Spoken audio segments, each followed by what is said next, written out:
চট্টগ্রাম পর্বের প্রথম দিনেই গতকাল বৃহস্পতিবার উত্তপ্ত পরিস্থিতি দেখা গেছে ফরচুন বরিশাল বনাম ঢাকা ক্যাপিটালস ম্যাচে।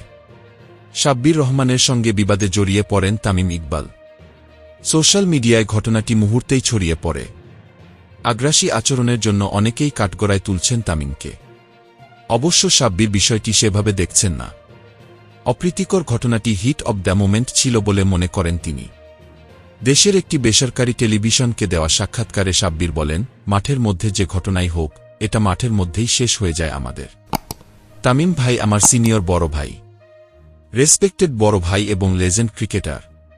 এরকম ক্রিকেটার বাংলাদেশে আসবে ও না আমি জানি। ওনার হিট অব দ্য মোমেন্টে এটা হয়ে গেছে। আমি ওটা কিছু মনে করিনি। উনি আমার খুবই ক্লোজ বড় ভাই। উনার সঙ্গে আমার সম্পর্ক খুবই ভালো।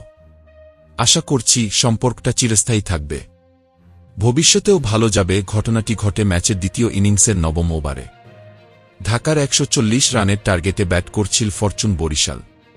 ক্রিজে তখন অপরাজিত দুই ব্যাটার তামিম ইকবাল ও ডেভিড মালান। তামিমের একটি শর্ট বাউন্ডারি লাইনে ঠেকিয়ে সেটি বোলার বা উইকেট কিপারের কাছে ফেরত না পাঠিয়ে একটু সামনেই ফেলেন সাব্বির।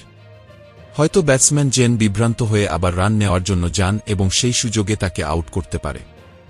এমন কোনো উদ্দেশ্য থেকেও কাজটি করে থাকতে পারেন সাব্বির। ক্রিকেটের পরিভাষায় এটাকে কি ফেক ফিল্ডিংছি বলে। যদিও বিষয়টা ভালোভাবে নেননি তামিম ইকবাল, উত্তেজিত হয়ে পড়েন। ম্যাচের ভিডিও ফুটেজে দেখা যায়, এ সময় তামিমকে বলতে শোনা গেছে, বেশি লাগতে যেও না সাব্বির, বেশি লাগতে যেও না, আরও কিছু বলছিলেন যা স্পষ্ট শোনা যায়নি বলে যাচাই করা যায়নি। ঘটনার পর সাব্বির তামিমের দিকে এগিয়ে আসতে থাকলে পরিস্থিতি সামাল দেন ঢাকার অধিনায়ক তিশারা পেরেরা। সাব্বিরকে থামিয়ে দিয়ে পরিস্থিতি শান্ত করার চেষ্টা চালান। এ সময় ফিল্ড আম্পায়ারও তাদের শান্ত রাখার ভূমিকা পালন করেন।